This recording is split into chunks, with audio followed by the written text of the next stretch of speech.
Tuhan Shalom. Philadelphia. Kasih persaudaraan.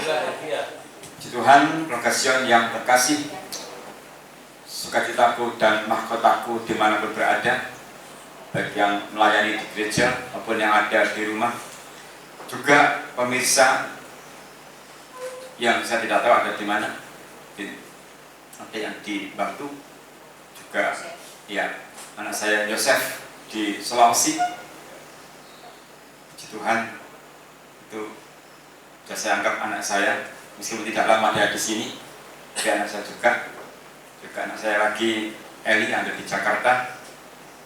Tidak tahu memantau atau tidak, tetap itu anak saya juga tidak kalah pentingnya Arjun ya. Arjun sekarang masih ada di kampusnya ya, dalam suasana harus di karantina ya, bersama teman-temannya. Itu saya kangen sekali ya. Ya, dimana juga berada, itu semuanya anak-anak saya. Puji Tuhan. Dan terus kita bawa dalam doa ya, Rogasion, supaya ini segera berlalu. Karena jujur aja saya ini sangat rindu banget loh ketemu langsung. Bukan seperti ini gitu loh, live streaming ini. Ya memang ini sangat membantu secara teknologi.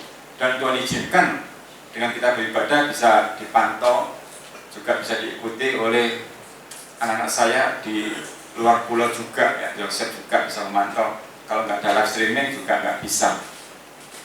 Memang semuanya pasti ada hikmah di balik peristiwa. Nah, karena itu terus kita doakan supaya segera selesai untuk wabah ini, dan juga kita doakan nanti supaya ada kelanjutan untuk bisa live streaming. Jadi setiap kali nanti ada ibadah PA atau ibadah umum bisa ditayangkan dengan lebih meningkat lagi. Ini masih dalam keadaan darurat dengan peralatan yang darurat, nanti meningkat lagi. Sudah tim multimedia sudah memikirkan itu untuk kedepannya supaya lebih bagus lagi. Sudah saatnya memang dari Sion muncul pengajaran, dari Sion muncul firman pengajaran, sehingga banyak orang mengerti, mengetahui di dalam pengajaran ada berkat dan mujizat yang luar biasa. Terlebih Yesus sudah berkhotbah saat itu di bukit ya, dalam kitab Matius pasal 5-7 itu khotbah di bukit. Dan Kamis kemarin kita sudah belajar dari ibadah PA tentang bagaimana hidup seseorang yang harus membawa damai, bukan membawa pertengkaran, bukan membawa permasalahan, tapi harus membawa damai.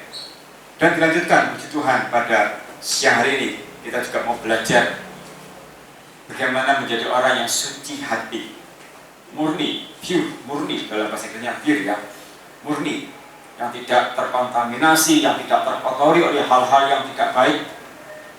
Karena nanti ada syaratnya juga bagaimana supaya hati kita menjadi suci. Memang penting sekali dan terlalu penting untuk menjaga hati kita biar nggak kotor. Karena situasi akhir zaman ini kalau kita nggak waspada bisa membuat hati kita kotor. Bahkan keadaan sekitar bisa membuat hati kita kotor sehingga nggak suci lagi. Kita buka dulu dalam Matius 5 ayat yang ke-8. Matius 5 ayat yang ke-8. Kita baca bersama-sama, ini khotbah di bukit ya, di Matius 5 ayat yang ke-8. 1, 2, 3. Berbahagialah orang yang suci hatinya, karena mereka akan melihat Allah. Amin, puji Tuhan. Jadi kalau ingin melihat Allah, apa syaratnya? Harus suci hatinya. Nah yang berat ini menjaga hati tetap suci ini loh yang berat. Bagaimana supaya hati kita nggak kotor? Karena memang jujur aja dalam sehari-hari itu, jika kita nggak waspada, itu peristiwa kejadian di sekitar kita bisa membuat hati kita terkontaminasi yang kotor-kotor. Padahal kalau kita mau melihat Allah, ini syaratnya harus suci hati kita. Belum lagi kita harus menanggulangi sifat kedagingan kita. Sudah jelas dikatakan di Galatia 5, 19-21, perbuatan daging itu bisa menyebabkan kekotoran hati kita dan bisa menyebabkan kita tidak bisa melihat Allah. Ini tugas kita untuk semuanya. Baik saya juga Rogasion, juga semua pemirsa yang ada di rumah, kita mau menjaga hati kita. Karena penting ya, penting. Mengapa dibutuhkan hati yang suci untuk bisa melihat Allah? Karena Allah itu suci. Kuduslah kamu sebab aku kudus. Kan nggak mungkin kalau kita dengan hal yang kotor-kotor, katakanlah kita mau bertemu dengan Bapak Jokowi yang terhormat ya. Terus kita pakai baju yang sembarangan, kotor. Mungkin karena virus corona ini sehingga nggak sempat cuci baju sampai 1 bulan mungkin. Ya sampai ya. Kemudian mau ketemu Pak Jokowi, nggak bisa. Atau pakai baju yang compang-camping, nggak bisa. Bukan soal mahal dan tidak, tapi yang pantas. Itu bertemu Bapak Jokowi yang terhormat. Kita mau bertemu Allah dengan pakaian kehidupan yang compang-camping, perhatikan, pakaian kehidupan yang compang-camping, apakah bisa? Dan untuk menyucikan hidup, perbuatan, sikap kita ini dimulai dari hati kita masing-masing. Jadi sangat penting untuk menjaga hati kita. Semua saja, baik sidang jemaat awam yang biasa maupun pelayan Tuhan, apalagi hamba Tuhan, harus bisa menjaga hati supaya tujuan akhir kita nanti tercapai. Masuk Yerusalem yang baru, melihat kemuliaan Allah. Itu tujuan kita. Jangan sampai selama kita ibadah bertahun-tahun akhirnya gagal total, tidak bisa melihat Allah. Sia-sia puluhan tahun kita ibadah, sia-sia kita melayani dengan sungguh-sungguh, sia-sia. Karena setiap orang yang setiap beribadah, setiap melayani, nggak jamin bisa melihat Allah loh. Siapa tahu pelayanan ini nggak tulus, siapa tahu ibadahnya nggak sejahtera, nggak tulus, hanya formalitas saja. Ingat, Allah melihat hati kita, bukan hanya penampilan fisik. Allah melihat hati kita. Kalau toh kita ke gereja dengan penampilan yang luar biasa, mungkin dengan pakaian yang mewah, itu bagi Allah itu nomor sekian. Allah melihat hati kita. Apalagi melayani dengan tidak sungguh-sungguh, dengan setengah hati. Di hadapan Allah itu tidak berlaku. Jaga hati kita masing-masing, keluarga Sion khususnya, juga pemirsa yang ada di rumah, dimanapun saudara berada. Karena berbahagialah orang yang suci hatinya, karena mereka akan melihat Allah. Kita bahas bagian demi bagian. Silakan Pak Supri untuk membacakan di Matius 5 ayat 8. Kita akan membaca, kita akan pelajari bagian demi bagian ayat ini ya. Silakan. Matius 5 ayat 8. Berbahagialah orang yang suci hatinya, karena mereka akan melihat Allah. Ya, di sini ada 2 bagian pokok ya. Berbahagialah orang yang suci hatinya, kemudian koma, karena mereka akan melihat Allah. Berarti untuk bisa melihat Allah harus suci hatinya. Dan orang yang suci hatinya di samping bisa melihat Allah dikatakan berbahagia. Sudah saya jelaskan hari Kamis kemarin bahwa berbahagia itu diberkati. Dan untuk masalah berkat ini memang jagonya manusia untuk meminta terus. Padahal tanpa kita meminta, kalau kita bisa menjaga kesucian hati kita, sudah dikatakan diberkati. Karena untuk menjaga kesucian hati itu bagian dari menjadi pelaku firman. Dan setiap orang yang bisa melakukan firman itu dikatakan berbahagia, diberkati. Yesus berkata apa? Makananku ialah menyelesaikan pekerjaan Bapa. Hanya masalah menyelesaikan tugas dari Bapa sudah diberkati. Tolong dibaca Pak Subi. Yohanes 4:34. Yohanes 4:34. Yohanes 4 ayat 34. Yohanes 4 ayat 34. Kata Yesus kepada mereka, makananku ialah melakukan kehendak Dia yang mengutus aku dan menyelesaikan pekerjaannya. Nah, kata Yesus kepada mereka, makananku, rezekiku, berkatku ialah melakukan kehendak Dia, melakukan firman. Jadi kalau kita bisa menjadi pelaku firman, itu sudah diberkati. Hanya melakukan firman, itu sudah diberkati. Sehingga kalau kita kembali ke masalah ini, ke Matius 5 tadi, ya, kalau kita bisa menjaga hati kita, berarti sudah menjadi pelaku firman. Dikatakan berbahagia. Itulah kelebihan yang utama bagi pengikut Kristus yang ikut Yesus. Dengan menjadi pelaku firman, kita berbahagia. Dan memang untuk menjadi pelaku firman itu sangat tidak mudah. Bukan berarti tidak bisa, karena ada tantangan yang harus kita alami untuk menjadi pelaku firman. Nah, bicara soal kesucian hati, berarti tantangannya kita melawan perbuatan daging. Ya kan? Di Galatia 5, 19-21 tidak usah dibaca. Berarti untuk menjaga kesucian hati berarti kita harus melawan dosa. Kita baca dulu Matius 15 ayat 19. Matius 15 ayat 19. Matius 15 ayat 19. Karena dari hati timbul segala pikiran jahat, pembunuhan, perzinahan, percabulan, pencurian, sumpah palsu, dan hujat. Ini sudah terangkum juga dalam perbuatan daging di Galatia 5 19-21. Dan ini harus dilawan supaya nanti hati kita bisa suci. Kalau nggak dilawan, nanti hati kita muncul apa? Pikiran jahat. Ini manusiawi, kedagingan, pembunuhan secara fisik, pembunuhan secara karakter. Kita mengolok-olok orang, menjatuhkan mental orang, menghina orang, itu pembunuhan karakter. Itu Yesus tidak menyukai. Zinahan, ya sudah tahu semuanya apa zina itu kan. Ya sudah marah akhir-akhir ini, makin tidak karu-karuan. Percabulan apalagi, sampai rohaniwan pun bisa terlibat kalau nggak menjaga iman dengan sungguh-sungguh. Saya tidak membahas masalah ini, ya. Pencurian, sudah, ya. Sumpah palsu, ya. Hujat. Ini harus kita lawan supaya hati kita mengalami suci. Berat ya. Ternyata untuk bisa melihat Allah begini syaratnya. Apa nggak ada yang lebih mudah gitu? Kan semua ingin toh masuk Yerusalem yang baru, ingin toh?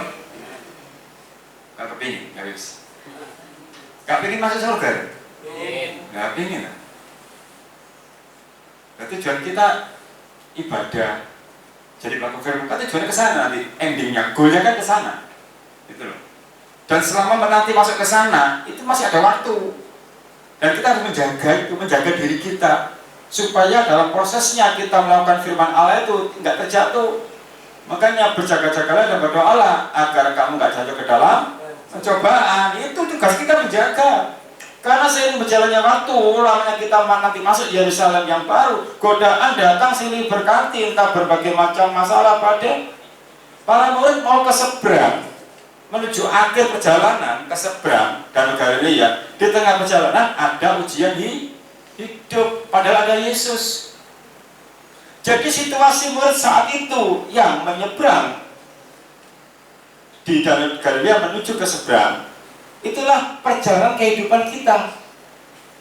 Di tengah perjalanan ini bisa datang badai, itu sekonyong-konyong datang, dan itu bisa membuat hati kita kacau. Yesus tanya, di mana kepercayaanmu? Itu loh, berarti di tengah-tengah hidup, perjalanan hidup kita menuju akhir perjalanan, tanda kutip akhir perjalanan, itu banyak ujian hidup yang datang sewaktu-waktu yang bisa mengacaukan hati kita, bisa mengacaukan iman kita. Jadi kalau dipikir-pikir ya bersyukurlah yang berangkat duluan, tanda kutip. Terus gak kedawan godaannya ya, gitu loh. Apalagi di puncak kebaikan, di puncak karir, berangkat duluan, tanda kutip, aman. Saya membaca kutipan salah satu tokoh seni. 10 tahun terakhir ini dia tidak pernah lagi menyampaikan turut berduka cita kepada yang meninggal dunia, karena dia beranggapan itu beruntung dia, malah bersyukur. Makanya saya katakan selamat istirahat saja, selamat jalan. Saya tidak menyampaikan turut berduka cita. Kenapa? Dia bersyukur. Kita yang di dunia ini masih berjuang ini. Maksudnya menjaga sikap hidup itu. Saya baca unik, memang ini seniman yang nyentrik banget. Memang kalau dia mengungkapkan suatu ide itu kadang-kadang out of the box, jadi di luar yang semestinya gitu. Tapi namanya seniman ya sah-sah saja kan, bebas menyampaikan apa ya ide-idenya. Saya membaca itu, keren sekali. Dan kalau saya renungkan benar juga loh. Kita yang di dunia berjuang loh, berjuang atasi masalah loh. Bukan berarti kita ingin segera ke sana, tidak. Jangan sampai pernah punya pikiran seperti itu.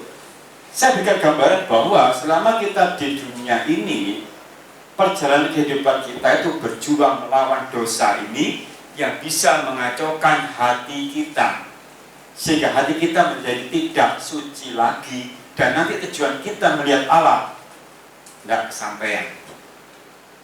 Rugi, ya, rugi. Apalagi saya sebagai gembala sidang, pendeta lah istilahnya secara organisasi, tahu-tahu jemaat bisa masuk surga semuanya, melihat Allah, pendetanya tidak. Lah ayo, gimana coba? Dan Paulus katakan jangan sampai aku sendiri ditolak. Itu Paulus seperti itu katakan. Jaga kesucian hati kita dengan melawan ini semuanya. Melawan dosa perlu dijaga hati kita untuk melawan dosa itu supaya tidak berbuat dosa. Jadi arti melawan dosa adalah menjaga hati kita supaya tidak berbuat dosa. Amsal 4 ayat 23. Amsal 4 ayat 23. Amsal 4 ayat 23. Jagalah hatimu dengan segala kewaspadaan, karena dari situlah terpancar kehidupan. Berarti kalau kita tidak bisa menjaga hati, maka akan dapatkan kematian. Secara rohani ya, perhatikan. Jagalah hatimu dengan segala kewaspadaan, karena dari situlah terpancar kehidupan. Berarti kalau kita pahami, jika tidak bisa menjaga hati, maka kita mendapatkan kematian rohani. Nah, dan juga nanti endingnya juga nggak bisa melihat Allah. Nil. Dan yang paling berat adalah menjaga hati dengan segala kewaspadaan. Situasi di rumah bisa menyebabkan hati kita terkontaminasi. Sikap hidup sehari-hari, lingkungan sehari-hari bisa menyebabkan hati kita menjadi kotor. Nggak mudah menjaga hati tetap bersih. Dari perbuatan, dari perkataan pun bisa menyebabkan hati kita kotor.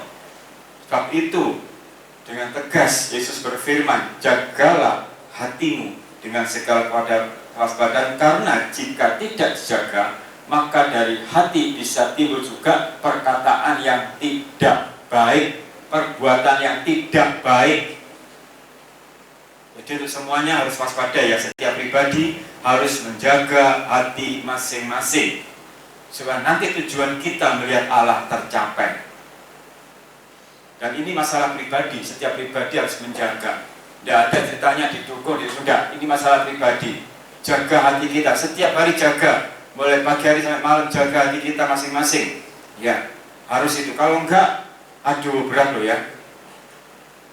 Berat. Selesai ibadah saja selesai. Kita nggak ngerti yang terjadi apa nanti. Kalau kita nggak waspada, rasanya ibadah kita sia-sia.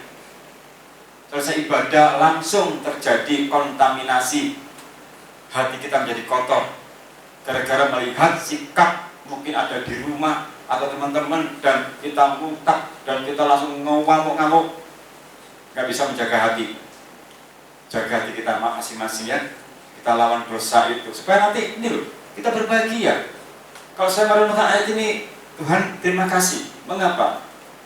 Hanya menjaga kesucian hati bisa berbahagia. Memang loh, orang kalau bisa menjaga hatinya, hidupnya tenang loh, berbahagia loh. Nggak sumpah, nggak tahu iri hati, gitu. Nggak tahu berprasangka buruk. Oleh suka berprasangka buruk, elak hati, tak jamin gak sejahtera olehmu. Sumpah terus. Makanya hidupnya gak bahagia, wajah gak sumringah, wajah-wajah stres terus. Kepingin stres apa enggak?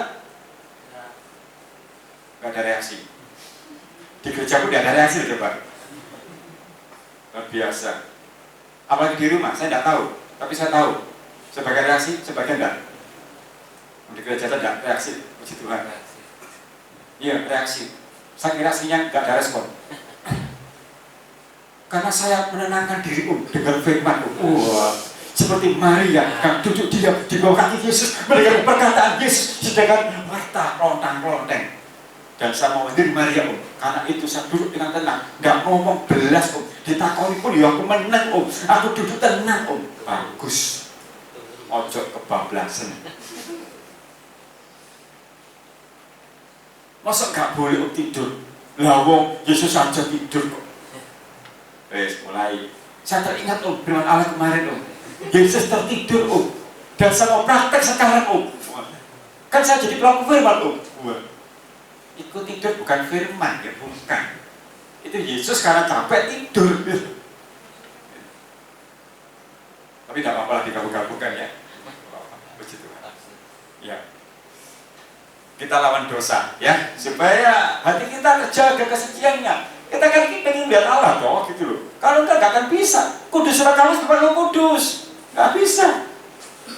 Jaga hati kita masing-masing.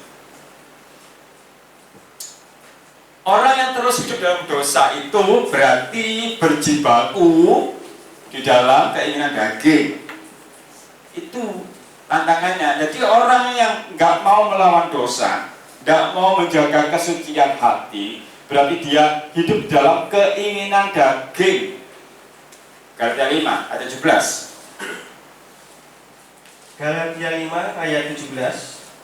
Sebab keinginan daging berlawanan dengan keinginan roh, dan keinginan roh berlawanan dengan keinginan daging. Sebab keinginan daging berlawanan dengan keinginan roh.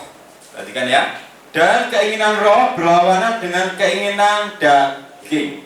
Nah, untuk lebih menjelaskan lagi, tolong dibaca 19 sampai 21 masalah kedagingan itu. Nanti akan saya kupas pelan-pelan ya berikutnya. Ini sebagai penjelasan untuk ayat yang ke-17. Ayat 19. Ya, baca aja semuanya sampai 21. Perbuatan daging telah nyata, yaitu percabulan, kecemaran, hawa nafsu, penyembahan berhala, sihir, perseteruan, perselisihan, iri hati, amarah, kepentingan diri sendiri, perceraian, roh pemecah, kedengkian, kemabukan, pesta pora dan sebagainya. Terhadap semuanya itu kuperingatkan kamu, seperti yang telah kubuat dahulu, bahwa barang siapa melakukan hal-hal yang demikian, ia tidak akan mendapat bagian dalam kerajaan Allah. Ya jelas dapat bagian dari perbuatan daging kok. Jadi orang yang mau hidup dalam kesucian hati harus berjuang melawan keinginan daging. Karena keinginan daging itu berlawanan dengan keinginan roh, R huruf besar. Dan siapa yang bisa melawan ini? Diri kita masing-masing. Ini masalah tanggung jawab pribadi. Di dalam satu gereja pun, dalam satu pelayanan pun, dalam satu keluarga pun, masalah melawan keinginan daging ini perjuangan pribadi. Baik anak-anak, bapak ibu, kakek nenek, itu masalah pribadi untuk bagaimana berjuang melawan keinginan daging, supaya nanti kita bisa memasuki kesucian hati dan nantinya kita dikatakan berbahagia. Sopo sih gak berbahagia itu? Gitu. Kalau ada orang yang tidak mau bahagia itu bagi saya itu aneh banget. Tapi untuk bahagia, ya harus ada perjuangan dong. Gak bisa langsung bahagia, enggak. Tetap harus ada perjuangan untuk bisa bahagia. Dan untuk bahagia memang gak bisa instan, ada prosesnya. Orang kalau ingin bahagia, berarti ada tahapannya, ada prosesnya yang harus dilalui, dijalani. Termasuk juga kalau kita mau berbahagia dan juga bisa melihat Allah, harus menyucikan hati. Karena dalam hati timbul perkara-perkara yang sangat negatif. Gak mudah loh ya. Lagi saya katakan tidak mudah untuk melawan keinginan daging. Karena munculnya keinginan daging itu sewaktu-waktu, nggak bisa diprediksi. Dan ujiannya untuk bisa memunculkan keinginan daging itu tak terduga. Enak-enak tenang-tenang, nyantai-nyantai, godani langsung lupa dalam tahapan proses menyucikan hati. Ada gangguan dari keponakan, ada gangguan dari saudara, lalu lali dalam proses penyucian hati. Ingat ya, godaannya satu-satu loh, gak bisa diprediksi loh. Ya loh, enak tenang-tenang makan, ada yang lewat mungkin keponakan atau anaknya lewat, tahu-tahu sendoknya gelundung, kerontang. Bagaimana sikap kita pada proses penyucian hati? Bagaimana? Enak makan ya, makan. Tahu-tahu ya namanya anak-anak kan mungkin lari ya, wow. Tahu-tahu nyenggol, kita pegang gelas lah, tahu-tahu tumpah. Padahal jelas nggak disengaja ya. Dan itu kita lagi proses penyucian hati. Bagaimana sikap kita secara manusia? Apa kata-kata pertama yang muncul? Biayaan. Nah, biayaan. Tingkai pancen. Nah, gak ditelok kan? Your eyes di mana? Oke. Padahal proses penyucian itu jadi sederhana itu.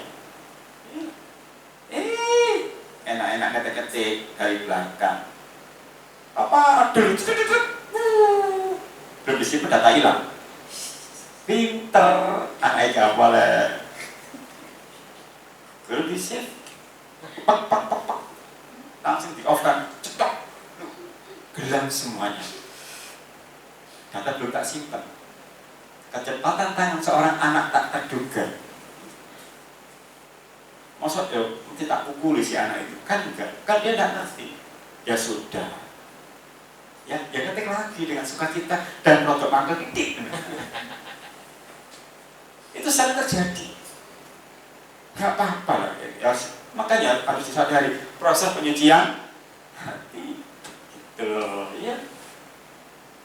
Baik, lagi enak-enak sebelum tondo kainnya digeret putune sewet-sewet ya apa masa putih dijojodong ini gak delok tambah ini.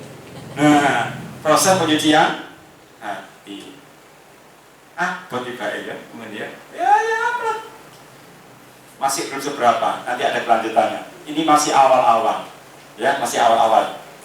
Jaga fisik untuk dengarkan firman, ya, karena masih ada 1 jam lagi. Fisik termasuk, fisik meningkat, di atasnya hidup meningkat, stop, dijaga, ya. Masih 1 jam ke depan ini. Nggak usah saya jelaskan, tahu, paham semua. Suci itu sama dengan murni. Pure, ya, tanpa kotoran. Memang kalau dalam terjemahan bahasa aslinya, dalam bahasa Yunaninya, untuk masalah suci ini adalah bersih dari kotoran atau pure, ya, pure. Nah, apa yang bisa menyebabkan hati itu bisa menjadi kotor? Apa yang bisa menyebabkan hati itu nggak suci lagi? Ada beberapa jenis kotoran hati yang harus dibersihkan, yang harus dijaga biar tidak merasuk dalam hati kita. Kan tujuan kita ingin melihat Allah. Munafik, Matius 15 ayat 8. Matius 15 ayat 8. Matius 15 ayat 8.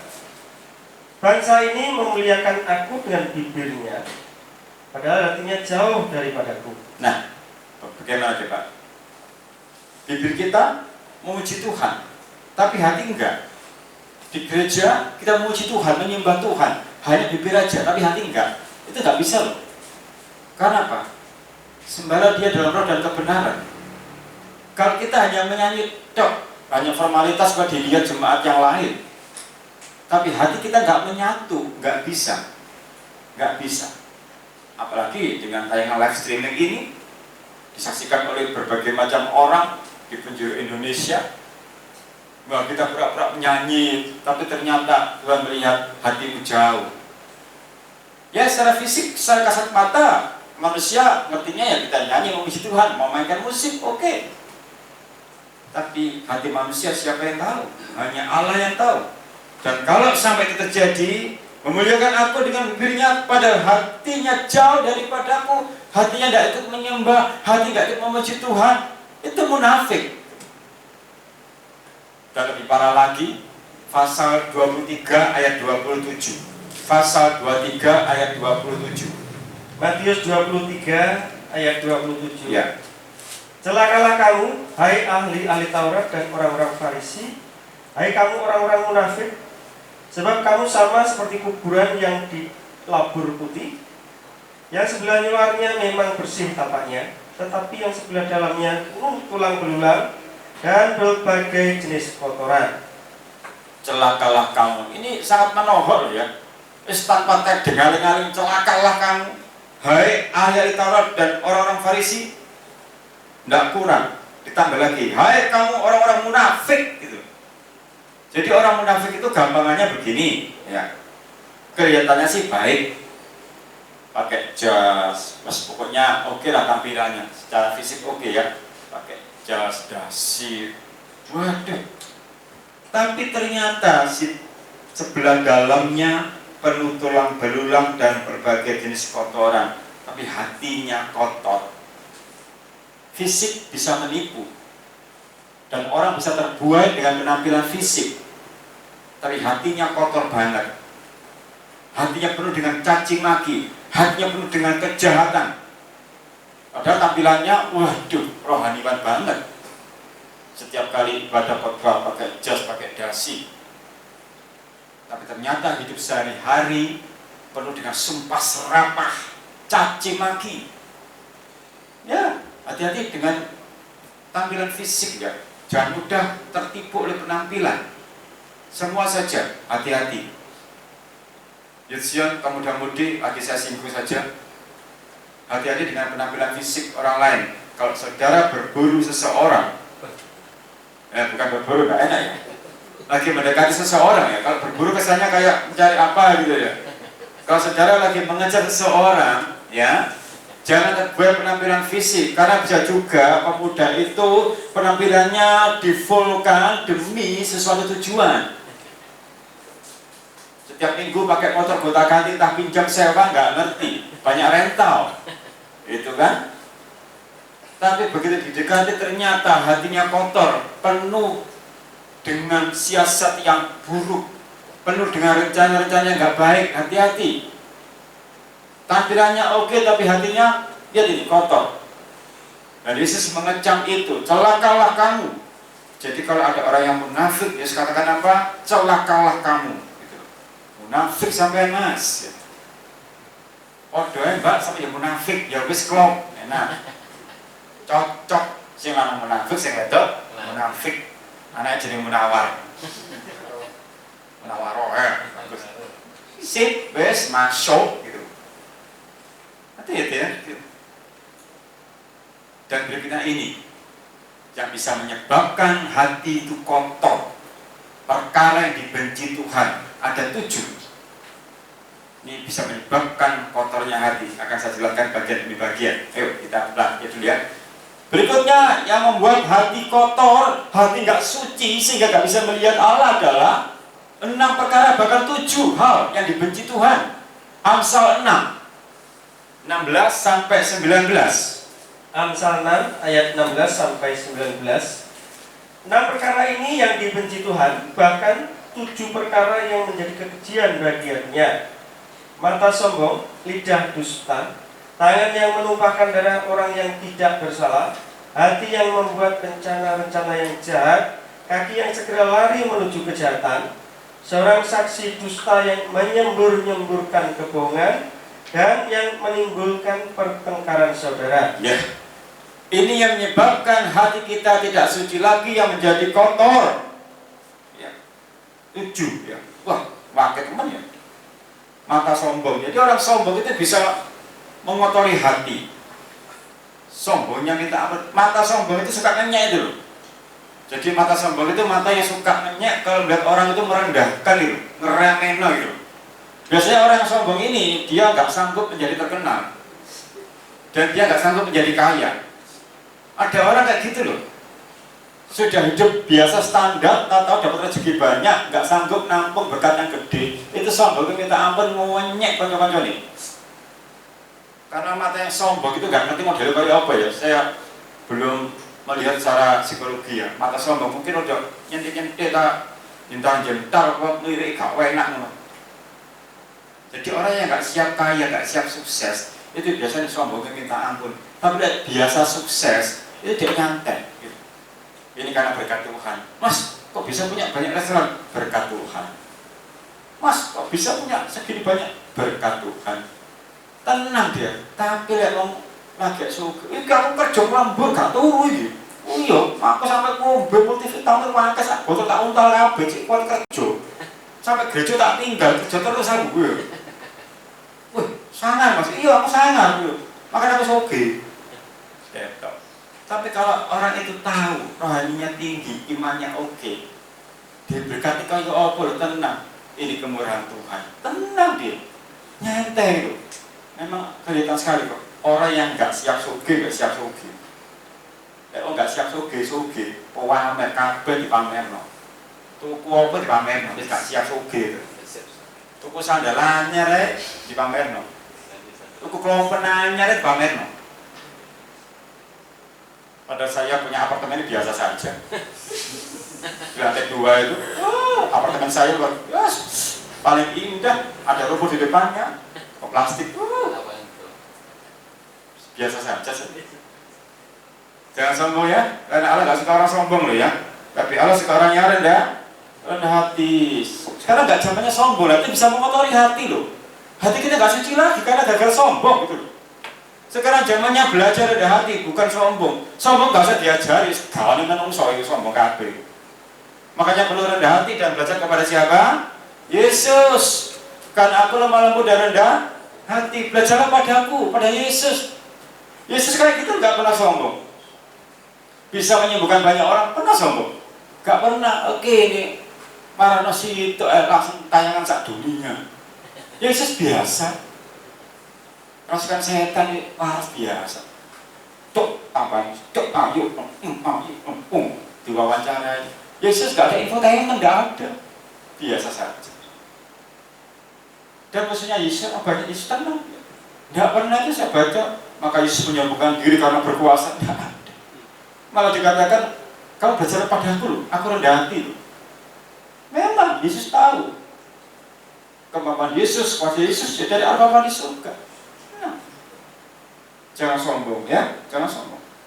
Suka bojo-bojo itu lidah dusta. Dalam keluarga pun kalau suka berbohong, kacau, bisa mengacaukan hati itu. Hatimu gak suci lagi, gak suka berdusta itu. Coba dicek. Tadi pagi sudah berdusta belum? Sudah berdusta belum? Belum, nanti siang ya. Lidah dusta ini loh, suka menipu, suka berbohong. Baik di keluarga, di dunia kerja, kalau orang itu sudah suka berbohong, apalagi bohongi cewek, cowok yang membohongi ceweknya, gandengannya, itu dibenci. Ya, kalau bicara soal masa-masa pacaran lah, udah mudi, apalagi DR toh, beda kota, wah bisa terjadi penipuan itu. Enggak deh, aku di sini aman kok, aku menjaga hatiku, pure hatiku murni, suci. Itulah lambene sampean mas, nyatanya sampean mas, nyimpen mas. Loh, padahal si ceweknya menunggu dengan setia, cowoknya nggak setia belas coba, dusta. Hatimu kotor, nggak suci. Lagi itu bujui di sini, karena di surga ya apa? Karena bujui satu kualat loh. Nah, surga bujui, balik nang rokok. Loh, makanya kita dijogo saja. Ojo bujuk gitu. Ya, halo. Nah, lidah dusta ini nggak disukai Allah. Mengapa nggak disukai Allah, dibenci Tuhan? Karena bisa mengotori hati. Belum masuk, isok mengotori hati. Dari hati timbul apa tadi? Hal-hal yang nggak baik kan? Nah berarti kalau hal yang nggak baik ini muncul, bisa mengotori hati. Berdusta, ya, mendustai gembalanya, tambah kualat, ya, saling berdusta dengan teman-temannya, Sudah, masalah dusta ini sudah sejak awal ada. Karena itu Salomo dengan hikmat yang luar biasa menuliskan bahwa inilah yang dibenci oleh Tuhan, lidah dusta. Jaga kepercayaan, jangan menyalahgunakan kepercayaan. Ya, sekali kita ketahuan berdusta, maka orang lain pasti kecewa, apalagi Tuhan Yesus. Jelas hati Anda diambang kekotoran dan perlu disiram hand sanitizer itu, ya, perlu dicuci. Jadi yang dicuci bukan hanya tangan dan kaki saja, hati perlu dicuci supaya bersih. Sekarang ini semua berlomba-lomba mencuci tangan dan kaki. Jangan lupa sucikan hati juga, gitu loh, biar nggak kena virus dosa. Bahaya itu. Ini para saudara. Nah, tadi bahasa Indonesia nggak nyaut, sekarang bahasa Jawa nyaut. Berarti saya pakai bahasa Jawa sekali-sekali. Nah, kan dan nyaut. Oke. Tangan yang menumpahkan darah orang yang tidak bersalah. Nah, gimana coba? Tangan ya yang menumpahkan darah orang yang tidak bersalah. Artinya apa?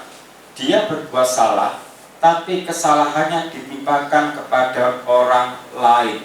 Perhatikan, tangan yang menumpahkan darah orang yang tidak bersalah. Orang yang tidak bersalah jadi korban, yang artinya tangan bicara masalah perbuatan.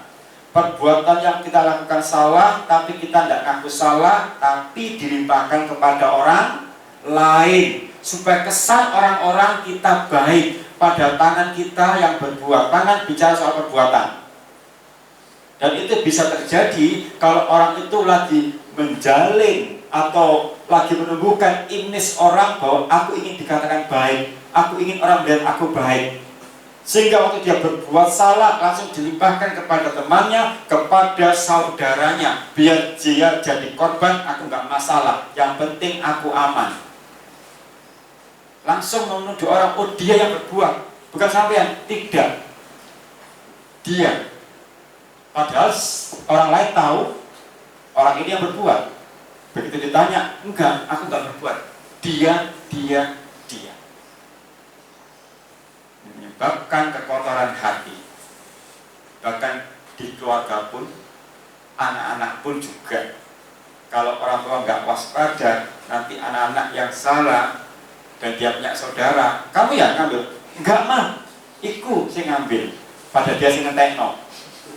Lho nanti roti iki, lho mbok mah mau nangkon lho gak ono. Enggak, itu masih ngentekno. Pada dia entek akeh. Berarti tangan perbuatan ya dia yang ngambil, dulure dadi korban. Lah ya apa mah? Lu ndak apa-apa aku enggak mah, enggak. Aku enggak ngambil kok. Cuma mau makan. Oh. Beda ngambil mau makan gitu ya. Bagus. Bagaimana? Yang simpel-simpel aja dalam keluarga. Itu bisa menyebabkan kekotoran hati kita nggak suci lagi, sehingga nggak bisa melihat Allah. Hal yang simpel-simpel aja. Dan kita mau belajar mendidik untuk anak-anak kita untuk bisa belajar untuk jujur dan tidak mencari korban orang lain. Apalagi mas yang merasa berkuasa, mbak yang merasa berkuasa, adiknya lemah gemulai, dientek-entekno. Adik masih ngentekno, padahal masih entek sak wakul. Nanti kabeh adik masih ngentekno, masih langsung hilang. Enggak, ini keluarga yang lain, bukan keluarga Sion. Sini baik semuanya. Tuhan. Hati yang membuat rencana-rencana yang jahat. Nah, bagaimana? Dalam satu perkumpulan, dia nggak hati-hati. Kelihatannya secara face to face baik ya, wajahnya baik. Nggak ngerti loh, hati manusia itu kayak apa? Membuat rencana yang jahat. Hati, lagi masalah hati. Kalau hati kita penuh dengan rencana jahat, bisa membuat kotor hati kita, nggak suci lagi. Coba. Bahkan dengan saudara pun, kita nana ya, delok naik, membuat suatu persengkokolan, ya toh, kepingin menghancurkan. Di sekolah, mungkin ada teman yang nggak sukai, kok boleh digeruduk kan? Ya apa? bisa mati pabrik kayak apa? Jahat loh. Di pekerjaan ada satu kelompok yang nggak suka, yang satu kelompoknya lagi, tak diserang mulai. Jahat. Persaingan bisnis jahat. Itu bisa terjadi kalau nggak waspada loh. Apalagi di dunia kerja seperti saat ini, dengan wabah seperti saat ini, jika tidak hati-hati, bisa muncul rencana-rencana yang jahat untuk menjatuhkan temannya agar dia tetap lancar hidupnya. Pada skup yang paling kecil, keseharian kita, bukan tidak mungkin antar saudara punya rencana yang jahat. Termasuk tadi mengorbankan orang lain, itu rencana yang jahat loh. Nanti aku yang mengambil barang ini, kalau nanti ada yang bertanya, maka aku akan mengatakan dia yang mengambil. Itu rencana jahat. Jadi sejak membuat kekotoran di hati kita. Layan Tuhan, jaga hati, jangan sampai punya rencana yang jahat.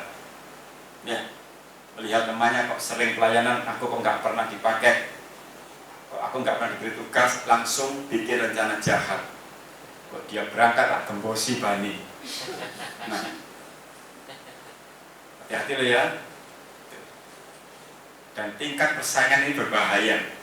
Namanya persaingan rohani, jasmani tetap ada saja. Rencana jahat. Silakan direnungkan, ini bisa mengotori hati kita loh. Dan orang itu kalau tidak ada rencana jahat, enak loh hidupnya, tenang, gak ada musuh. Wong kita berbuat baik aja kadang-kadang ada yang gak suka dengan kita loh. Apalagi kita jahat. Ingat loh ya, kita sudah berusaha baik, loh juara sih gak seneng loh.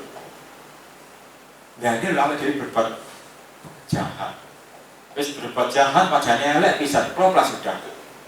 Ya, wong itu wajahnya elek, jahat uripe, wis lengkap sudah Ustaz.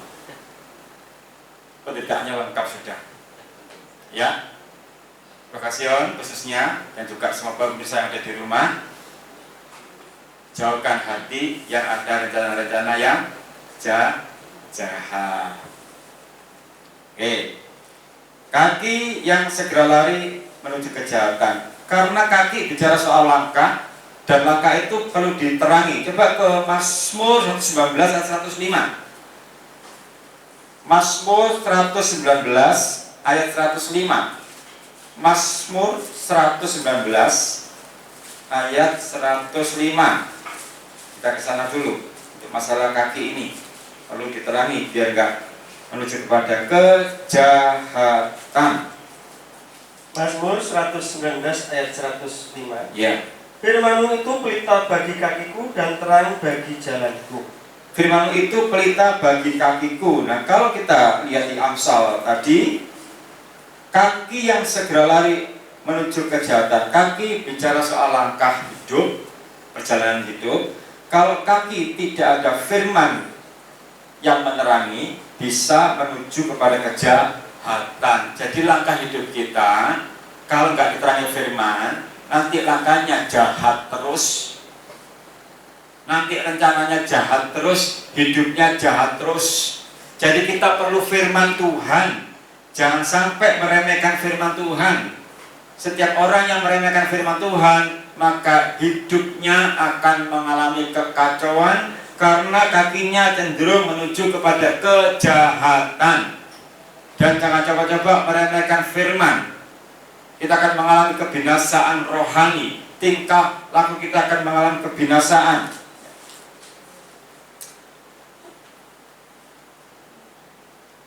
Tolong dibaca Amsal ya.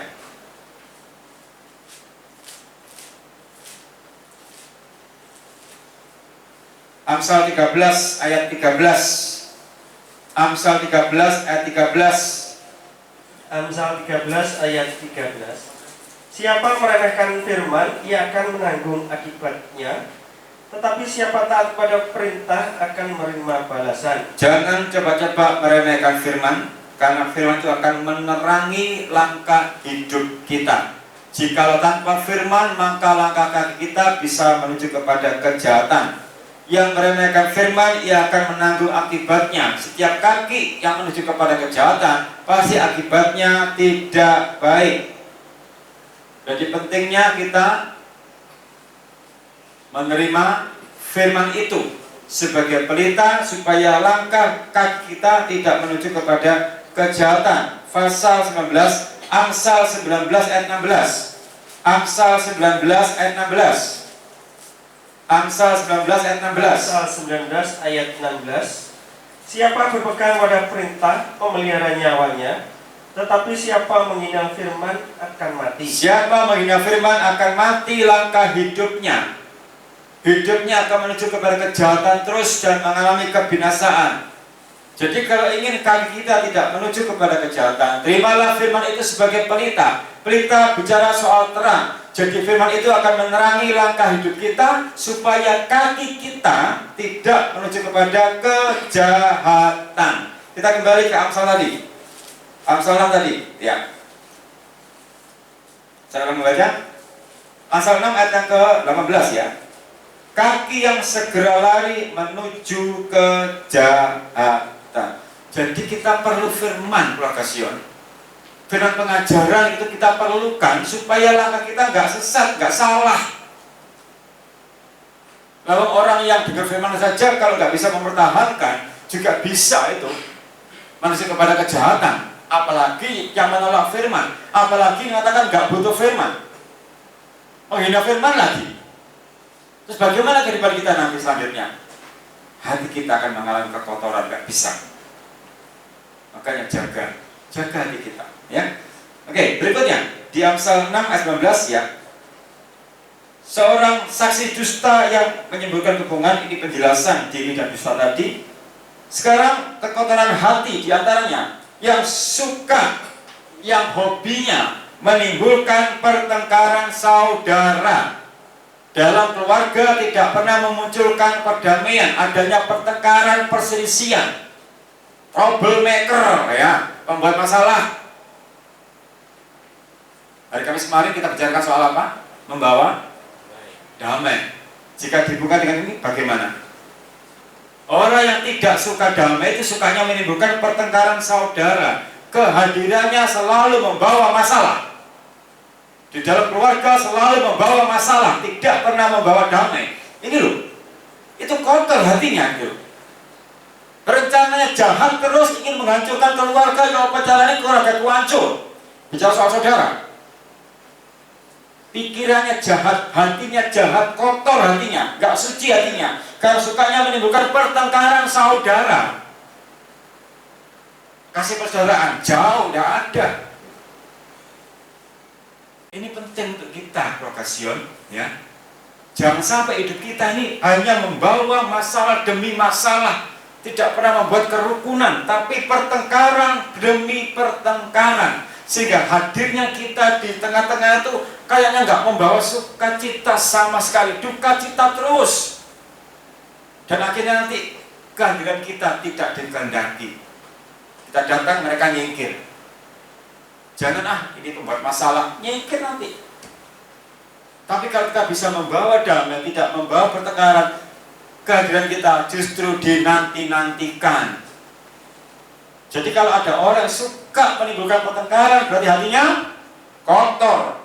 Dari situ aja, nggak suci hatinya. Suka membawa pertengkaran demi pertengkaran, saudara. Jelas loh ya. Dan yang menimbulkan pertengkaran saudara. Sama saja suami istri anak-anak.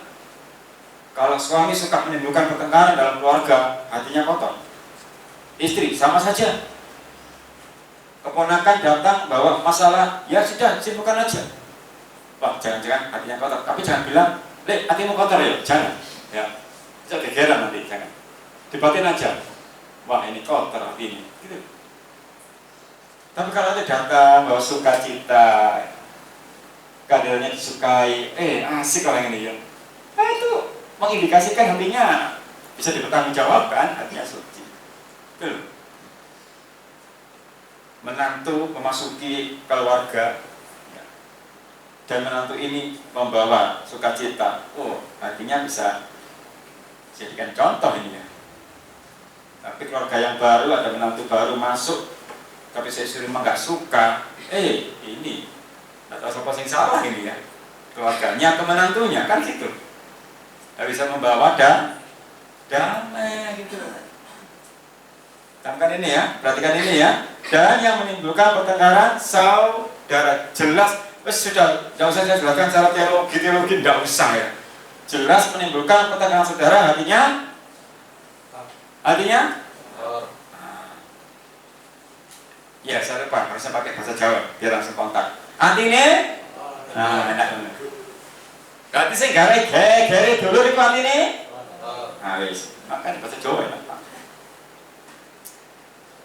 Sekarang cara memiliki hati yang suci, yang bersih, yang tidak terkontaminasi. Beriman kepada Yesus, ini nomor satu penting ini. Titus 1:15. Cara memiliki hati yang suci, beriman kepada Yesus. Titus 1:15. Titus 1 ayat 15. Bagi orang suci semuanya suci, tetapi bagi orang najis dan bagi orang tidak beriman, suatu apapun tidak ada yang suci, karena baik akal maupun suara hati mereka najis. Waduh, kejam ya, najis. Ya, dan bagi orang tidak beriman, suatu pun tidak ada yang suci. Jadi orang yang tidak beriman itu tidak ada yang suci, akal maupun suara hatinya najis. Saya nggak nambah-nambahin. Ada loh ya, saya ulang membaca ya, perhatikan ya.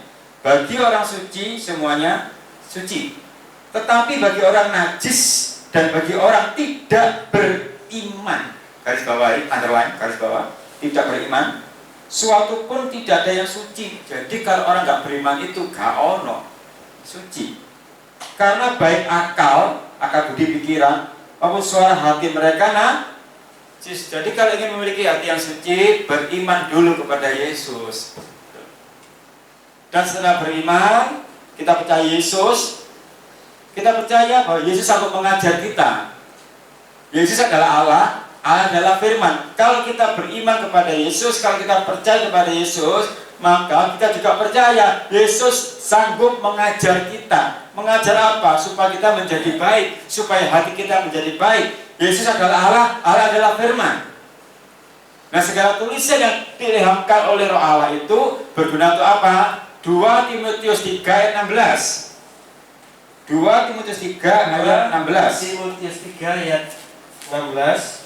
Segala tulisan yang diilhamkan Allah memang bermanfaat untuk mengajar, untuk menyatakan kesalahan, untuk memperbaiki kelakuan, dan untuk mendidik orang dalam kebenaran. Jadi setelah kita beriman kepada Yesus, ini cara memiliki hati yang suci ya. Pertama, beriman kepada Yesus, berarti kita percaya kepada Yesus, dan Yesus adalah Allah, Allah adalah firman.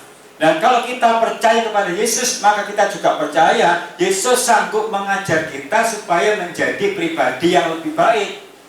Dan Yesus mengajarnya lewat firman. Nah, karena itu belajarlah firman Tuhan supaya memiliki hati yang suci. Karena segala tulisan yang diilhamkan Allah memang bermanfaat untuk mengajar. Namanya mengajar itu membuat kita yang tidak mengerti jadi mengerti. Namanya diajar. Guru mengajar itu menjelaskan kepada muridnya supaya muridnya yang awalnya tidak mengerti suatu masalah jadi mengerti. Itu makna mengajar. Di dalam gereja pun, dalam firman pengajaran, maka seorang hamba Tuhan menjelaskan, mengajar supaya firman yang tidak dimengerti oleh jemaat, setelah diajar, dijelaskan, jemaat jadi mengerti. Misalkan tadi masalah hati yang kotor, jadi paham, oh iya, itu kan. Hati yang punya rencana jahat, oh itu hati yang nggak baik ya, oh jadi ngerti. Yang buat gegeri dulur, itu hati yang kotor, jadi mengerti. Untuk menyatakan kesalahan, manusia itu merasa diri selalu benar, merasa diri tidak pernah salah, tapi dengan firman pengajaran tunjukkan kamu salah. Dan yang jadi masalah adalah kalau orang itu bebalnya minta ampun, orang bebal itu sudah ngerti salah, diberitahu salah, gak ngaku salah, itu bebal. Dalam bahasa Jawanya, mokok, teman-teman, dablek. You know dablek? Gak respon. Ngerti dablek? Nah, itu pakai bahasa Jawa. Aku salah mana? Bahasa Indonesia sudah mulai nggak dipahami. Minggu depan bahasa Inggris. tambah gak direken. Untuk memperbaiki kelakuan sing gak beres, kelakuan yang gak baik itu diperbaiki dengan firman, dituntun. Itulah pentingnya firman pengajaran. Dan tergantung kita mau terima enggak dituntun gitu loh. Namanya murid kan dituntun, ya kamu salah, kamu salah. Bukan berarti yang mengajar sok benar, tidak. Yang mengajar pun juga perlu dituntun, dan saya juga perlu dituntun oleh firman pengajaran. Itu loh, memperbaiki kelakuan. Karena banyak kelakuan manusia yang perlu diperbaiki, diservis. Banyak kelakuan manusia yang nggak beres. Tapi rumangsa nek kelakuan ku wis bener padahal gak bener. Iku lak rumangsamu bener. Dan wong liya tersakiti lho dengan tingkah lakumu. Pernah gak merasa itu? Aku wis bener iki. Ya jaremu, tapi jare wong liya tingkah lakumu menyakiti. Nah kalau saya pakai bahasa Jawa terus, ya saya nanti bingung gitu kan. Di Sulawesi bingung dia. Makanya campur-campur aja lah. Ya. Dan untuk mendidik orang dalam kebenaran, manusia itu banyak salahnya. Roma 3:23 mengatakan apa? Semua orang telah berbuat dosa dan telah kehilangan kemuliaan Allah. Telah berbuat dosa berarti gak ono benere. Nah dengan adanya firman pengajaran itu dididik supaya dadi wong bener nak ngono. Setuju dulur-dulur? Nah, nyaut supaya hati kita suci, supaya bisa melihat Allah, beriman. Jadi cara memiliki hati yang suci, beriman dulu. Yang kedua, belajar firman, belajar dengan sungguh-sungguh. Jangan setengah-setengah kalau belajar. Saya sampai sekarang belajar terus, membaca terus, belajar, berdoa, bergumul, minta hikmat dari Allah. Karena saya ingin hidup saya diarahkan kepada kebenaran. Nanti kalau sudah masuk dalam kebenaran, nanti masuk Yerusalem yang baru gampang, gitu loh. Enak jalani. Dan ini membutuhkan tahapan, membutuhkan proses. Tidak ada hal yang instan itu, semua ada prosesnya. Bahkan untuk nanti melihat Allah pun prosesnya harus suci hati. Baca firman, ya, beriman dulu, menerima firman dan percaya bahwa ternyata aku banyak salah. Nah setelah mengakui banyak salah, kita mengaku dosa. Setelah tahu kita banyak salah, kita mengaku dosa. 1 Yohanes 1 ayat 9. 1 Yohanes 1 ayat 9. 1 Yohanes 1 ayat 9. Jika kita mengaku dosa kita, maka Ia adalah setia dan adil, sehingga Ia akan mengampuni segala dosa kita dan menyucikan kita dari segala kejahatan. Mazmur 51 11-12. Mazmur 51 11-12. Mazmur 51 11-12. Mazmur 51 ayat 11-12. Sembunyikanlah wajahmu terhadap dosaku, hapuskanlah segala kesalahanku.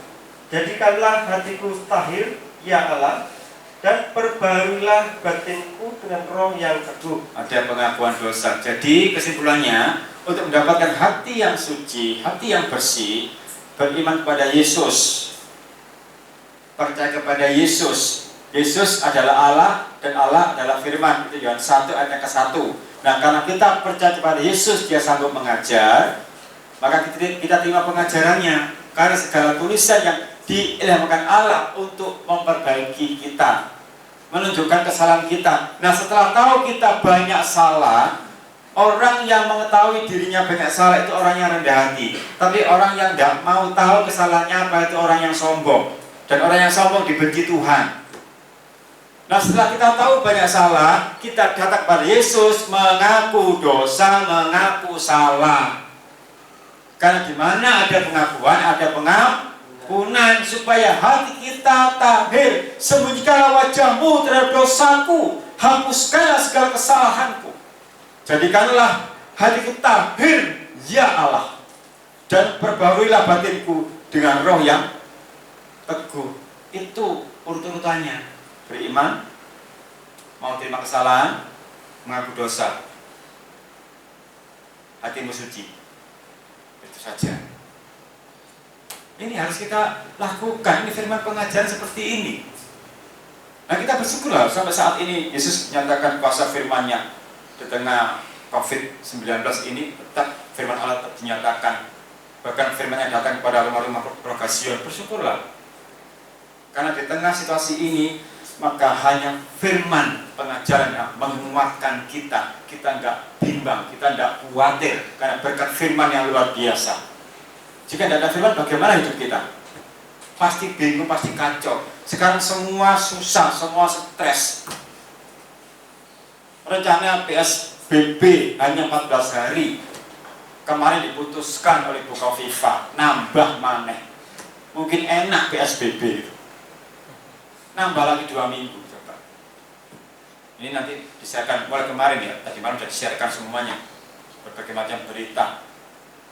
Karena apa? Ya sudah, karena muncul lagi penyakit baru lagi, kluster muncul lagi. Kemarin saya singgung kan ada satu komunitas di Surabaya, 64 harus diisolasi itu. Ya, nanti lihat tayangan di televisi lah, pasti ada itu. Ada rencana sudah mau selesai PSBB itu, supaya segera menghirup udara segar, enak, tapi ternyata gimana? Ya, haleluya. Ini yang perlu kita pahami, perlu kita renungkan, kita perlu pahami bersama-sama untuk mendapatkan hati yang suci, mendapatkan hati yang tahir. Kita perlu untuk selalu beriman kepada Yesus dan juga mau menerima koreksi dari firman pengajaran, dan juga ada pengakuan dosa. Kelemahan utama kita itu kalau salah tidak mau ngaku. Ingat ya, manusia kelemahan paling utama dari dulu sekarang sampai selama-lamanya, dari zaman Kenaro, Kendedes, Hayam Buruk, Tunggal Metung, itu susah untuk mengaku salah. Wes jelas-jelas ketok salah loh, dinasihati, juga ngaku salah, bersikukuh dengan kebenarannya, gitu loh. Semua saja, baik kalangan biasa, setengah biasa, atau luar biasa, atau biasa di luar. Podo ae. Nek salah kok ngaku angel. Masuk anak-anak ya podo ae. Remaja kamuda sing ayo ganteng-ganteng iku lek salah kok ngaku angel bulet terus. Padahal jelas-jelas salah, bapak ibu podo ae wis enak wis roto gak. Wis gak pilih kasih wis. Mbah-mbah podo ae wis. Lek konangan salah nek putune enggak kok, mbah gak ngono kok. Putu ngerti apa? Mbah merasa paling tua gak mau ditegur. Tua umurnya, dewasa belum tentu. Itu loh. Salah gak gelem ngakoni. Itu penyakit parah, paling kronis ya. Gak tahu stadium berapa, mungkin 5,5 ya. Salah gak gelem ngakoni? Salah. Karena rumangsa susah ya rumangsa tok. Isa rumangsa, rumangsa iso gitu. Ngaku dosa ya. Kalau ingin ada penyucian hati, silakan direnungkan, nanti pulang di rumah renungkan kalau sempat ya. Ya jelas harus saya tambahin kalau sekali sempat, karena sibuknya manusia luar biasa loh. Karena kalau pendeta sibuk itu, repot tuh, sewibuk. Dulu ibadah live streaming gak iso, repot Sampai live streaming di rumah pun sempet loh. Loh tadi gak lihat live streaming, enggak apa, sibuk repot Ya Tuhan, pendeta wis repot, kalau sing ngalahin repot loh, coba. Makanya paling enak itu kalau di gereja, Ustaz. Di gereja itu repot gak repot, teko wis aman. Kalau di rumah itu gangguan lah ono ae, Ustaz. Sibuk nangani, wah, gereja del wis aman. Ya, oke. Mengaku dosa. Bahkan hamba Tuhan pun bicara soal pengakuan, ada juga salah gak gelem ngaku. Saya ini hamba Tuhan, pendeta, selalu benar. Wah, gak apa-apa, dilihat orang banyak gak apa-apa. Kita sampaikan ini. Kacaunya sikap jemaat karena ada kesalahan hamba Tuhan dan tidak mau ditegur. merasa diri pimpinan tertinggi. Tidak ada kerendahan. Yesus yang termulia itu mau rendah hati. Ya memang Yesus pun mana nggak pernah ngaku salah. Ya lu nggak pernah salah kok Yesus. Ya nggak pernah salah, ngapain ngaku gitu loh. Lah hakim yang namanya Yesus katakan apa? Tidak ada kesalahan, tidak ada tipu, terserah. Hakim itu sudah kepalanya pengadilan mengatakan nggak ada salah, dia selesai sudah. Terus kenapa salah? Yoga gitu loh. Makanya di dalam Alkitab tidak ada, maka Yesus mengaku salah. Nggak ada, nggak pernah salah mengaku loh. Tapi menungso iki lho, wis salah ya wake gak gelem ngaku. Rumangsa diri benar. Makanya uripe gak sejahtera, stres terus. Wong lek gak gelem ngaku salah, kuwatine stres, uripe stres, gak sejahtera. Wis tak delone, kok kalau menungso sing uripe gak sejahtera, kudu murung-murung ngamukan. Wah, gak pengakuan wong iki ketawa. Rumangsa bener ya toh? Kenapa? Orang yang nggak ngaku salah itu ada dipendam sakit hati dalam dirinya, nggak ngaku salah, itu kayaknya membebani hidup, nggak plong uripe, nggak nyantai gitu loh, nggak santui, nggak ono, tak kacau, ya. Beriman, dengan firman, terima firman, baca firman, aku dosa. Sekarang kita kembali ke Matius 5 tadi. Ya sama, ayat yang ke-8, tidak ada lagi. Ulang dibaca Pak Supri ya. Kita sudah membicarakan masalah berbagai orang yang suci hatinya ya, dalam panjang lebar ya. Sekarang kita masuk ke poin berikutnya, yaitu, silakan dibaca ya. Matius 5 ayat 8. Berbahagialah orang yang suci hatinya, karena mereka akan melihat Allah. Karena mereka akan melihat Allah. Ada dua bagian pokok, melihat Allah di surga. Pasti kita akan ketemu di sana. Bagi yang suci hatinya, masuk Yerusalem yang baru bersama Yesus mempelai pria surga, pasti melihat Allah. 1 Yohanes 3 ayat 2. 1 Yohanes 3 ayat 2. Saudara-saudaraku yang kekasih, sekarang kita adalah anak-anak Allah, tetapi belum nyata apa keadaan kita kelak. Akan tetapi kita tahu bahwa apabila Kristus menyatakan dirinya, kita akan menjadi sama seperti Dia, sebab kita akan melihat Dia dalam keadaannya yang sebenarnya. Sebab kita akan melihat Dia dalam keadaannya yang sebenarnya. Ya. Saya ulangi membaca ya. Ayat yang kedua. Saudara-saudaraku yang kekasih, sekarang kita adalah anak-anak Allah, tetapi belum nyata apa keadaan kita kelak. Akan tetapi kita tahu bahwa apabila Kristus menyatakan dirinya, kita akan menjadi sama seperti Dia, sebab kita akan melihat Dia dalam keadaannya yang sebenarnya. Jadi kalau hati kita suci, sudah dikatakan berbahagialah, sudah dikatakan diberkatilah, maka berkat berikutnya yang paling utama dan kita nanti-nantikan, melihat Allah. Melihat Allah yang kedua artinya adalah selama di dunia, setiap orang yang suci hatinya, tidak ada kekotoran dalam hatinya, dia bisa merasakan kehadiran Allah. Kalau hati kita penuh dengan kekotoran, kalau hati kita penuh dengan ketidakbaikan, kita tidak bisa menikmati hadirnya Allah dalam hidup kita. Orang yang tidak bisa menikmati hadirnya Allah dalam hidupnya, itulah dia merasa hidupnya tidak ada damai sejahtera, hidupnya bimbang terus, hidupnya gelisah terus. Itu dampak karena dia tidak bisa merasakan kehadiran Allah dalam hidupnya. Sedangkan kalau dia suci hatinya dan mau hidup dalam kebenaran, dia nggak bimbang. Dia tahu bahwa Allah hadir untuk kehidupanku.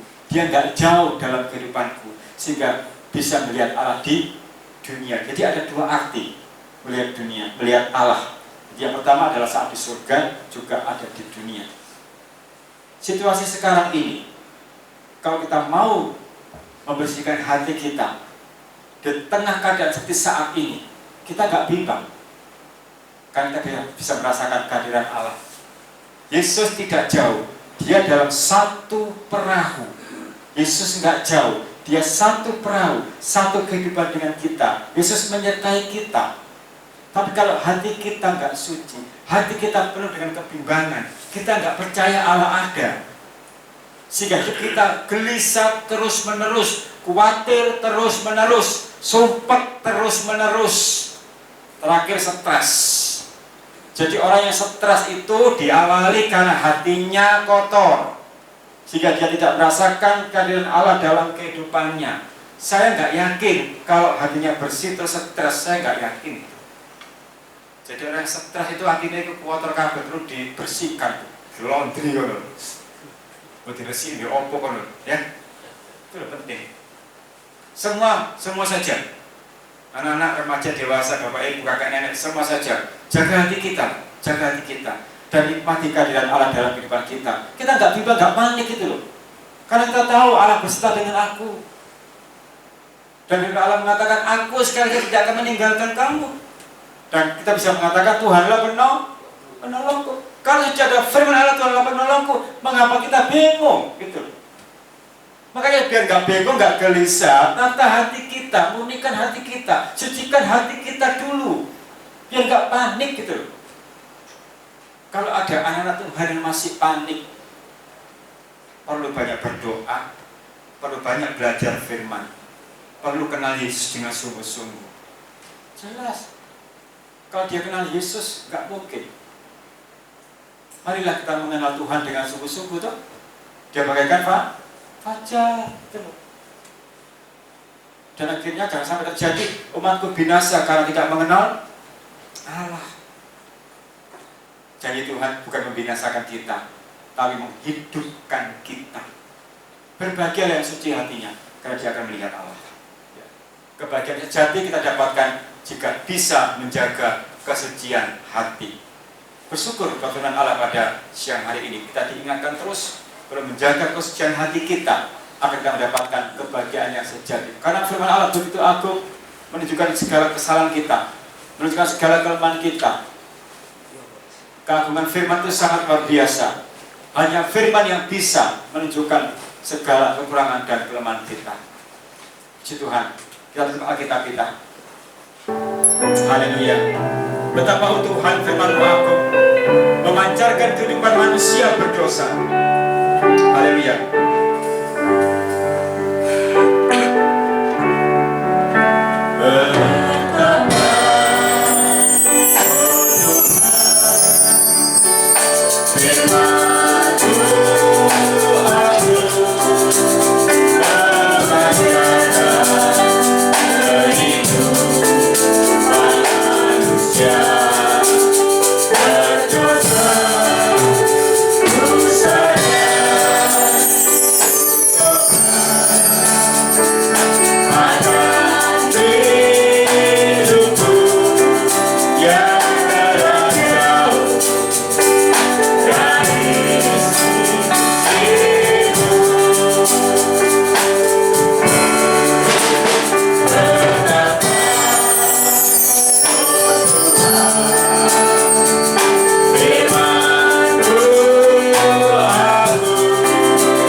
Hanya firman pengajaran yang sanggup mengoreksi setiap kekurangan kita, setiap kesalahan kita.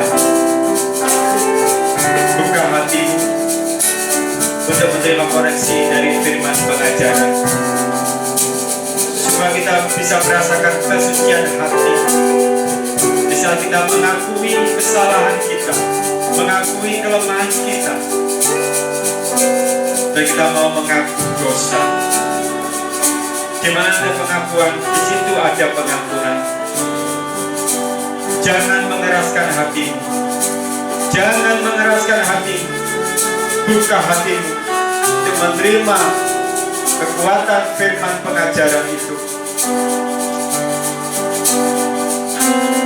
Karena dalam firman pengajaran ada ajaran, ada didikan untuk memperbaiki segala kesalahan kita, memperbaiki segala kelakuan kita. Siang hari ini kita koreksi setiap hidup kita secara pribadi.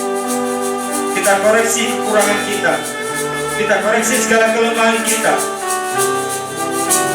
Jangan pernah merasa benar, jangan pernah merasa tidak pernah bersalah. Harus kita akui, kita banyak kekurangan dan kelemahan. Dan biarlah firman pengajaran akan mengoreksi setiap kelemahan hidup kita dan ditunjukkan kepada jalan kebenaran, supaya kita bisa melihat Allah, merasakan kehadiran Allah. Terima kasih Tuhan. Kami sadar terlalu banyak Tuhan kekurangan kami, terlalu banyak kelemahan kami Tuhan. Dan seringkali kami merasa aku tidak pernah bersalah, aku tidak pernah berdosa. Tapi sebenarnya terlalu banyak kesalahan kita. Dan Yesus dengan kasih-Nya menganugerahkan firman pengajaran untuk menuntun kita, supaya langkah kehidupan kita tidak berlari kepada kejahatan, tetapi kepada kebenaran dan kehidupan. Mari mengaku salah di hadapan Tuhan. Percayalah, di mana ada pengakuan, di situ ada pengampunan. Haleluya, haleluya. Betapa oh Tuhan, firman-Mu agung memancarkan kehidupan manusia berdosa. Ku sadar, ku tobat akan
puncak daripada Tuhan. Tuhan Yesus, Allah sesembahan kami, betapa bersyukurnya kami pada siang hari ini Tuhan. Nasihat demi nasihat, teguran demi teguran sudah kami terima Tuhan. Kami menerima dengan penuh kerendahan hati. Bahkan kami sangat bersyukur Tuhan. Inilah bukti kasih-Mu untuk kami Tuhan, supaya kami tidak berlarut-larut melakukan yang tidak Engkau kehendaki, supaya kami tidak terus-menerus berjalan di dalam dosa Tuhan. Ampuni kami, ampuni kami Tuhan. Kami menyadari Tuhan, kami masih banyak salah, banyak kekeliruan, terlebih langkah-langkah kami Tuhan yang seringkali menyimpang dari kasih-Mu. Seringkali kami meremehkan firman-Mu, menganggap ringan firman-Mu Tuhan. Tetapi kami pada siang hari ini merasakan kasih-Mu ada untuk kami Tuhan. Engkau tidak menghendaki kami binasa Tuhan. Engkau tidak menghendaki kami terjerumus. Oleh sebab itu Tuhan, ajarkan kami Tuhan untuk tetap setia, dengar-dengaran, terlebih menjadi pelaku firman-Mu. Inilah yang jadi kerinduan kami.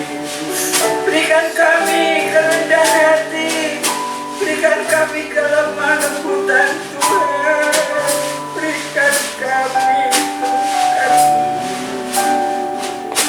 supaya kami memiliki hati yang baik, hati yang suci seperti yang Engkau kehendaki Tuhan. Terima kasih. Terutama Tuhan kami para pelayan-pelayan-Mu, kami sebagai penyampai firman-Mu, ampuni kami Tuhan. Seringkali kami tidak sesuai dengan kehendak-Mu Tuhan. Kami masih memakai kedagingan kami, ampuni Tuhan, ampuni kami Tuhan. Kami mau belajar Tuhan, kami mau belajar menyesuaikan diri kami di dalam firman-Mu Tuhan. Oleh sebab itu kami mohon penyertaan-Mu, bimbingan-Mu, tuntunan-Mu lewat firman pengajaran-Mu, supaya pelayanan kami berkenan dan menjadi berkat Tuhan. Terima kasih Tuhan, terima kasih. Semuanya saja pelayan-pelayan-Mu Tuhan, yang sudah Engkau tetapkan melayani, yang sudah Engkau percaya untuk membantu melayani. Tuhan, sucikan kami semua, supaya sungguh-sungguh pelayanan kami ini berkenan di hati Engkau, dan juga menjadi berkat, menjadi teladan Tuhan. Terima kasih Tuhan, terima kasih. Pada siang hari ini kami tidak bisa mengucapkan kata-kata yang manis Tuhan, tetapi kami bersyukur Engkau masih mau memberikan nasihat kepada kami, supaya kami boleh melangkah Tuhan, beralaskan firman pengajaran-Mu. Terima kasih Tuhan, berikan kami kekuatan di dalam kami Tuhan, menanggulangi kehidupan ini Tuhan. Terima kasih. Terima kasih Tuhan, terima kasih. Kuatkan kami semua, baik para pelayan-pelayan-Mu maupun keluarga Sion. Berikan kekuatan di dalam menghadapi situasi saat ini Tuhan. Biar kiranya berkat surga tetap mengalir dan mengalir dengan cara-Mu Tuhan. Terima kasih Tuhan, terima kasih sehingga kami semua, baik hamba-hamba-Mu, pelayan-pelayan-Mu, oh Tuhan, keluarga Sion, boleh tetap, oh Tuhan, haleluya, mendapatkan perlindungan serta pemeliharaan yang daripada Engkau, baik jasmani terlebih yang rohani. Terima kasih Tuhan, terima kasih. Sekali lagi kami mohon ampun Tuhan, kami mohon ampun ya Bapa. Terima kasih, kami serahkan hamba-Mu Tuhan. Berikan kekuatan hamba-Mu, berikan ketelatenan, berikan, oh Tuhan, haleluya, kesetiaan di dalam momong keluarga Sion yang sudah Engkau tetapkan menjadi gembala sidang Tuhan. Engkau kuatkan Tuhan. Terima kasih Tuhan. Berikan hikmat-Mu, marifat-Mu, terlebih bukakan rahasia firman-Mu, supaya sungguh-sungguh penggambaran hamba-Mu tidak sia-sia, melainkan boleh mempermuliakan nama daripada Engkau Bapa. Terima kasih Tuhan, terima kasih. Ibadah sebentar sore remaja muda-mudi tetap dalam tangan kami serahkan, supaya firman-Mu juga memberikan kekuatan, melindungi, menjauhkan dari godaan coba dari, oh Tuhan, untuk remaja muda-mudi, sehingga mereka semua boleh terlindungi oleh firman pengajaran-Mu. Terima kasih Tuhan, terima kasih.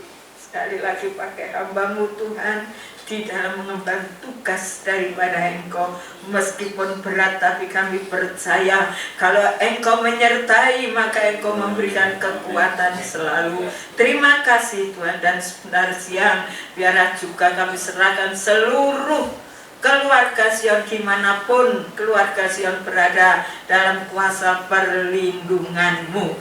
Terima kasih Tuhan, terima kasih. Puji syukur kami naikkan kehadirat-Mu, dan semuanya ini kami haturkan kepada Bapa di dalam surga, di dalam nama Tuhan Yesus Kristus, Allah yang kami sembah.